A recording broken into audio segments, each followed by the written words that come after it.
राष्ट्रवादी काँग्रेस अजित पवार गटाला पक्षाचं चिन्ह आणि नाव मिळाल्यानंतर आता मुंबईमध्ये ठिकठिकाणी अभिनंदनाचे पोस्टर्स लावण्यात आलेत।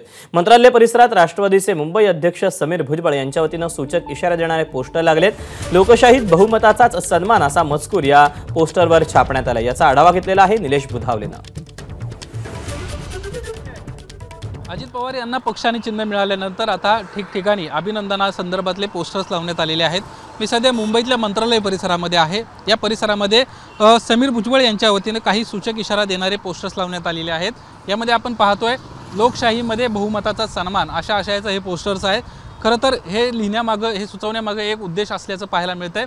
ज्यावेळेस निवडणूक आयोगातली किंवा विधिमंडळातली लढाई राष्ट्रवादीची सुरू होती त्यावेळेस प्रामुख्यानं ज्यावेळेस युक्तिवाद करण्यात आला त्यामध्ये स्पष्ट म्हणण्यात आलं होतं की आमच्या बाजूनं राष्ट्रवादी अजित पवार गटामध्ये मोठ्या प्रमाणामध्ये आमदार आहेत, यासोबतच पदाधिकारी आहेत। अगदी तालुका पातळीवरून जिल्हा पातळीवरचे प्रत्येक पदाधिकारी जे आहेत त्याची संख्या जास्तीत जास्त आमच्या बाजूने आहे। त्यामुळे कुठेतरी आमच्याच बाजूने निर्णय व्हावा, पक्ष आणि चिन्ह आम्हालाच मिळावं अशा पद्धतीचा तो युक्तिवाद होता आणि त्याच संदर्भातलाच हा एक संदेश या ठिकाणी आपण लावण्यात आल्याचं पाहायला मिळतोय।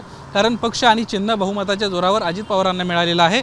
अजित पवारांना निवडणूक आयोगामध्ये दावा केला होता की 90% सुद्धा जास्त आमदार जे आहेत ते आमच्या बाजूने आहेत, त्यामुळे पक्ष आणि चिन्ह आम्हाला मिळावं आणि तोच निर्णय आता झाल्यामुळे कुठेतरी एक जल्लोष करताना हा सूचक इशारा देण्याचा प्रयत्न देखील होतोय की लोकशाहीमध्ये बहुमताचा सन्मान केला जातो।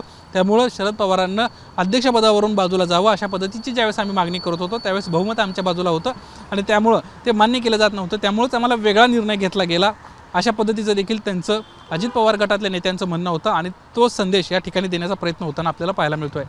कॅमेरामन अरविंद वारगेसह निलेश बुधावले, एबीपी माझा, मुंबई। एबीपी माझा, उघडा डोळे बघा नीट।